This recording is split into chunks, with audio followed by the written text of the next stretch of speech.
നിങ്ങൾ ഈ ബിജെപിയെ വളർത്തിക്കൊണ്ടുവരാൻ ഏത് കാലത്തും അവന്റെ പിറകിൽ നിന്നവരാണ്. അല്ലെന്ന് പറയോ? ഇതാ നിങ്ങൾ എഴുതി വെച്ചോളൂ. കേരളത്തിൽ അതിന്റെ കൂട്ടുകെട്ട് തുടങ്ങുകയാണ്. ആ കൂട്ടുകെട്ട തൃശ്ശൂരിലെ കൂട്ടുകെട്ടതാണ്. നിങ്ങൾ മനസ്സിലാക്കിക്കോ. നിസ്സാരമാണെന്ന് വിചാരിക്കണ്ട.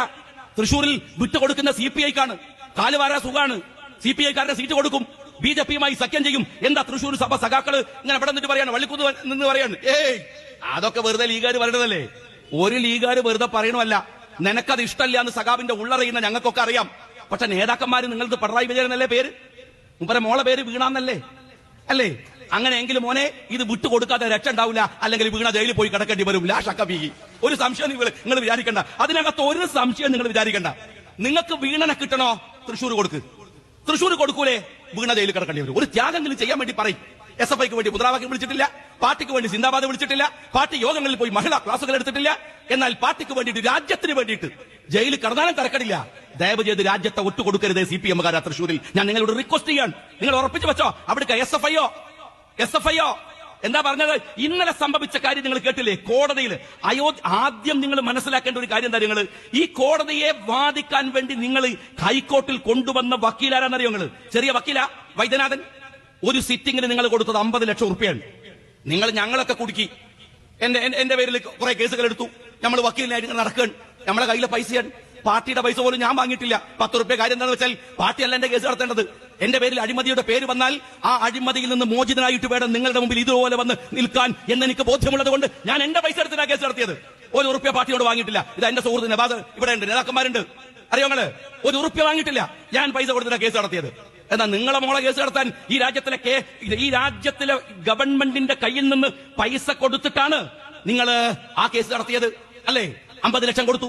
അവിടെ മാത്രമല്ല, കർണാടകയിലെ വക്കീൽ നിങ്ങൾ മനസ്സിലാക്കേണ്ടത് അരവിന്ദ് പി ദത്താർ എന്ന് പറഞ്ഞാൽ കോർപ്പറേറ്റുകളുടെ വക്കീലാണ്. 50 ലക്ഷത്തിന് നിൽക്കൂല. ആ 2 കോടതിയും പുല്ലുപോലെ വലിച്ചെറിഞ്ഞു നിങ്ങളുടെ ഈ 2 കേസുകളും. എന്താ നിങ്ങൾക്ക് പറയാനുള്ളത്? ആ കേസുകൾ വലിച്ചെറിഞ്ഞല്ലോ. എന്താ അവർ പറഞ്ഞത്? കോടതി ചോദിച്ച ഒരു ചോദ്യം എന്താ? നിങ്ങൾക്ക് എന്തിനാ ഇത്ര ഭയം എന്നാണ്? എന്തിനാ നിങ്ങൾക്ക് ഇത്ര പേടിയെന്നാണ്? എനിക്ക് വലിയ ഇഷ്ടമായ ഒരു കാര്യം നിങ്ങൾ കേൾക്കണോ? ഇന്നലെ എന്താണെന്നറിയോ? ഈ പറയുന്ന വക്കീല് കർണാടക കോടതിയിൽ പറയാൻ, പുലി പോലത്തെ വക്കീലാണ്. അയാൾ പറയാൻ, ഈ കേസ് SFIക്ക് ഏൽപ്പിക്കരുത്. എന്നിട്ട് രണ്ടാമത് പറയാൻ, എന്താ കാര്യമെന്ന് കോടതി ചോദിച്ചപ്പോ, അറസ്റ്റ് ഞങ്ങൾക്ക് ഭയമുണ്ടല്ലേ പിണറായി വിജയ? മോളെ അറസ്റ്റ് ചെയ്യുമെന്ന് ഭയമുണ്ടല്ലേ? കഴിഞ്ഞ പഞ്ചായത്ത് തെരഞ്ഞെടുപ്പിന്റെ ദിവസങ്ങൾക്ക് മുമ്പ് MLA ആയിരുന്ന എന്നെ ഒരു ദിവസമെങ്കിലും ജയിലിലടക്കണമെന്ന് കരുതിയിട്ട് എന്റെ പിറകിൽ കൂടിയ പോലീസിനെ തുള്ളി മാറുകയാണ്. ഞാൻ ആ സമയത്ത് മാറി നിന്നത്. എനിക്കറിയാം അന്നത്തെ ഓട്ടത്തെക്കുറിച്ച്, നിങ്ങൾ പീഡിപ്പിച്ച പീഡനത്തെക്കുറിച്ച്. നിങ്ങൾ എന്താ വിചാരിക്കുന്നത്? ഞങ്ങളൊക്കെ നിങ്ങൾ അങ്ങ് 4 കേസെടുക്കുമ്പോഴത്തേക്ക് നാവും മടക്കി കെട്ടി വീട്ടിൽ പോയി നിശബ്ദമായിരിക്കുമെന്നാണോ നിങ്ങൾ വിചാരിച്ചത്? ഒരു ജനം ഇവിടെ ഇരിക്കുന്ന ഈ ലീഗുകാരില്ലേ, അവരല്ലേ എന്നെ ഉത്തരവാദിത്തം ഏൽപ്പിച്ചത്? അവരല്ലേ എന്നോട് ഇവിടെ വന്ന് പ്രസംഗിക്കാൻ എന്നെ ഏൽപ്പിച്ചത്? അവരല്ലേ എനിക്ക് സ്ഥാനം തന്നത്? അവരല്ലേ എന്നെ MLA ആക്കിയത്?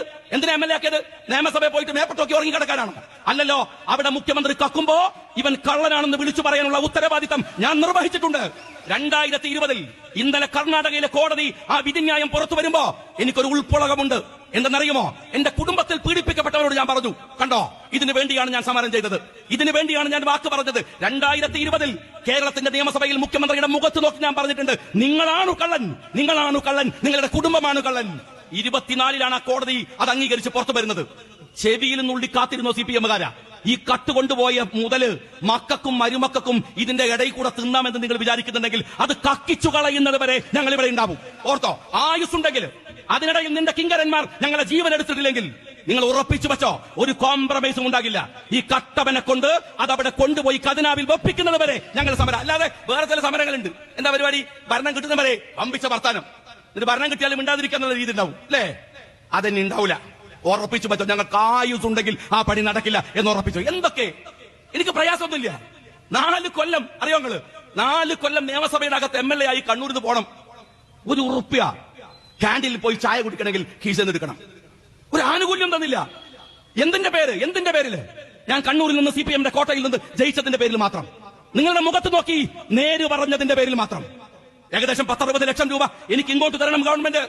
ഇപ്പോഴും കേസിൽ കുടുക്കി വെച്ചതാണ്. ഞാൻ ഒരുപക്ഷെ എന്നെ കൊടുക്കാൻ കാരണങ്ങളുണ്ട്. കാരണം ഞാനൊരു തെറിച്ച രീതിയാണ്, പലതും വിളിച്ചു പറയും, മോത്തോക്കി പറയും. അതുകൊണ്ട് എന്നെ കേസ് കുടുക്കിക്കോ. പക്ഷെ എന്റെ ഭാര്യ എന്തിനാണ്? അവർക്ക് എന്തറിയാം രാഷ്ട്രീയത്തെ കുറിച്ച്? രാവിലെ വീട്ടിൽ നിന്ന് ഇറങ്ങിപ്പോയി വൈകുന്നേരം മന്ദിയാമങ്ങളിൽ വരുന്ന എന്നെ കുറിച്ചല്ലാതെ അവർക്ക് എന്തറിയാം? അവരെ കൊണ്ടുപോയി കോഴിക്കോട് നിങ്ങൾ ചോദ്യം ചെയ്തത് രാവിലെ 7 മണി മുതൽ രാത്രി 12 മണി വരെയാണ്.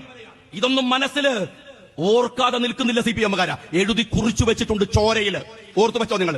ഒരു തെറ്റും ചെയ്യാത്ത, പക്ഷെ ഞാൻ എനിക്കുന്ന അഭിമാനമുണ്ടോ, കോടതിയിൽ പോയിട്ട് മോങ്ങിക്കരയുന്ന വീണയുടെ വക്കീലല്ല ഞാനെന്ന് പറയുന്നത്. ഓർത്തോ നീ. അറസ്റ്റിന് ഭയമുണ്ടത്രേ, അറസ്റ്റിന്. പക്ഷെ ഇന്നു വരെ ഒരു വാക്ക് ഞാൻ കോടതിയിൽ എന്റെ വക്കീലിനെ കൊണ്ട് പറയിപ്പിച്ചിട്ടില്ല. ഒരു മുൻകൂർ ജാമ്യത്തിന് ഞാൻ പോയി നിന്നിട്ടില്ല. എന്റെ കേസ് നിങ്ങൾ അന്വേഷിക്കരുത് എന്ന് ഒരു അന്വേഷണ ഏജൻസിക്കെതിരെ ഞാൻ കേസ് കൊടുത്തിട്ടില്ല. വരട്ടെ എല്ലാരും എന്ന് പറഞ്ഞു. കാര്യം എന്താ അറിയോ, പിണറായി വിജയ മടിയിൽ കനല്ല, കട്ടുകൂട്ടിട്ടില്ല. മനസ്സിലായോ? ഈ മനുഷ്യരുടെ പണം എടുത്തിട്ട് കുടുംബം പോറ്റിയിട്ടില്ല. അതിന്റെ ഫലമാണ്. അതുകൊണ്ട് ഇപ്പോ അവസാനം പറഞ്ഞിരിക്കുന്നത് എന്താണ് നിങ്ങൾ മനസ്സിലാക്കി? എന്താ പറഞ്ഞത്? നിങ്ങൾ ഈ പറഞ്ഞിരിക്കുന്ന കോടതി പറഞ്ഞിരിക്കുന്ന ന്യായവാദങ്ങളുടെ മുമ്പിൽ നിങ്ങൾ നിന്ന് വിറക്കേണ്ടി വരും. കാരണം നിങ്ങൾ ചെയ്തു വെച്ച പാതകങ്ങൾ അത്രമേൽ വലുതാണ് എന്ന് നിങ്ങൾ മനസ്സിലാക്കിയാൽ മതി. ഞങ്ങൾക്ക് യാതൊരു ഭയപ്പാടുമില്ല, യാതൊരു പ്രയാസമില്ല, യാതൊരു പ്രശ്നം